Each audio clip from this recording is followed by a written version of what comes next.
Messieurs, dames, le bonjour, attention, objet filmique non identifié. Que si tu n'as pas aimé, que tu n'as pas compris, tu n'as rien compris au cinéma et encore moins à la vie. Eh ouais. Aujourd'hui, j'ai l'immense honneur de te parler des garçons sauvages. Je dis immense honneur parce que ça va pas être facile, mais je sais t'en parler le plus honnêtement et le plus sereinement possible. Ça ne va pas être de la tarte. Sincèrement, au départ, je n'avais pas prévu de voir ce film. C'était le printemps du cinéma, toutes les salles étaient complètes.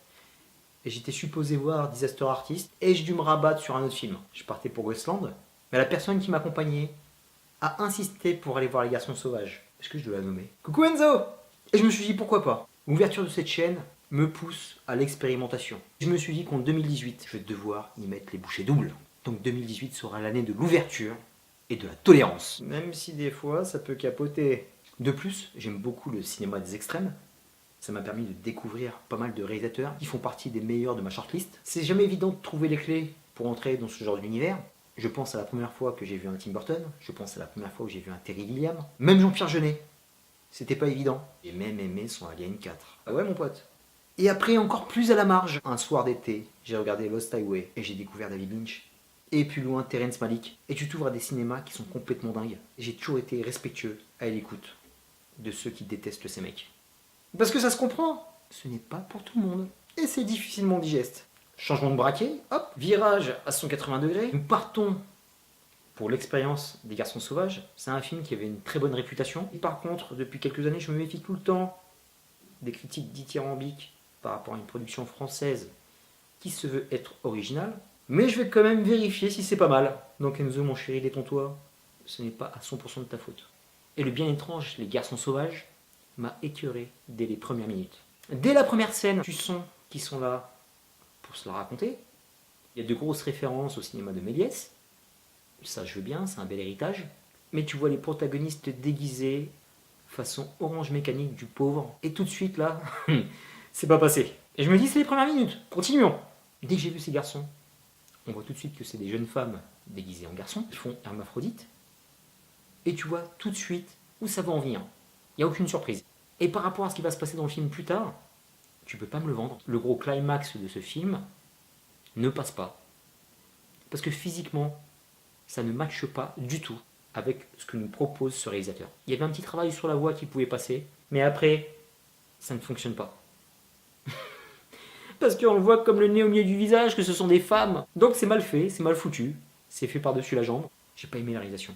C'est prétentieux, c'est indigeste, c'est une réalisation qui veut trop en faire, et c'est un boulga hyper bourratif. En fait, tout de suite, j'ai vu qu'il y avait un problème de format avec ce film. C'est un long métrage qui dure à peu près 2 heures. Mais ce que veut faire le réalisateur est fait pour un court métrage. Pas pour un long. C'est trop mon pote. Moi c'était pas regardable. Parce que c'est une sorte de film d'aventure érotico-fantastique. Il y a une façon show-off d'exhiber le sexe. On nous invite à l'orgie. Mais une orgie qui n'est pas justifiée. À une orgie qui est too much. Des gosses qui sont un peu trop hormonaux à mon goût. Je sais qu'on a un peu chaud du slip les garçons. Mais à ce point-là, ça fait flipper. J'ai bien vu là où voulait nous emmener le film, et son propos principal ne fait que se contredire. Bah ouais, c'est un film qui est parti pris, qui est un parti pris sexiste, avec des punchlines plus ridicules les unes que les autres. Ambiance, si les femmes gouverneraient le monde, il n'y aurait pas de guerre. Cette île est une huître, et j'en suis sa perle. What? Il y a une recherche d'esthétique, mais une esthétique que je trouve super moche. Et cette île qui est soi-disant exotique et luxuriante, on dirait de l'île marrante de Colombe.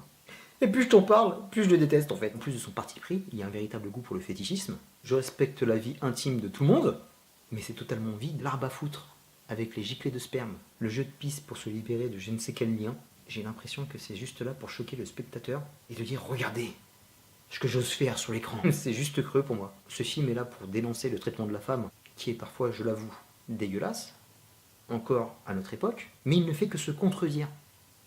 Parce qu'il n'y a que des actes de soumission dans ce film. Il y a du viol, on voit des garçons violents, ils sont nos limites.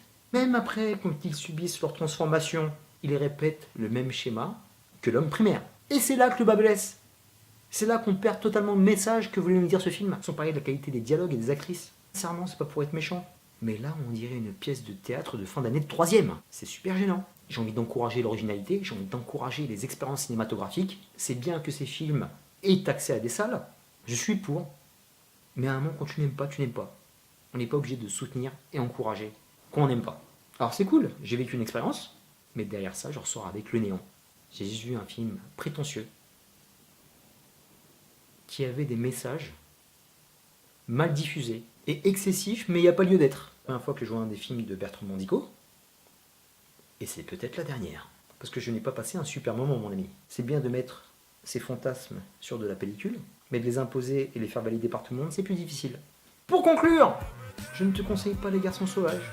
C'était plutôt répugnant, parfois ridicule, une absence totale de scénario, des actrices qui n'ont pas de niveau et qui ne sont pas dirigées. On les laisse libres de faire ce qu'elles veulent. Et j'ai oublié d'en placer une pour la musique, c'était très difficile pour mes esgourdes. C'est de la série Z à laquelle je donne aucune affection. C'est comme le film italien, c'est affreux, sale et méchant. L'autre reproche que je fais au film, c'est qu'il n'y a pas du tout de second degré. On aurait pu mettre de l'humour pour que ça passe, mais ils sont tellement sûrs de leur connerie que t'as envie de les gifler. Tout sonne faux, tout passe à côté. C'est pas drôle. C'est de l'exhibition de forme phallique tout le film, histoire de provoquer un petit peu, mais c'est même pas subversif sans que tu.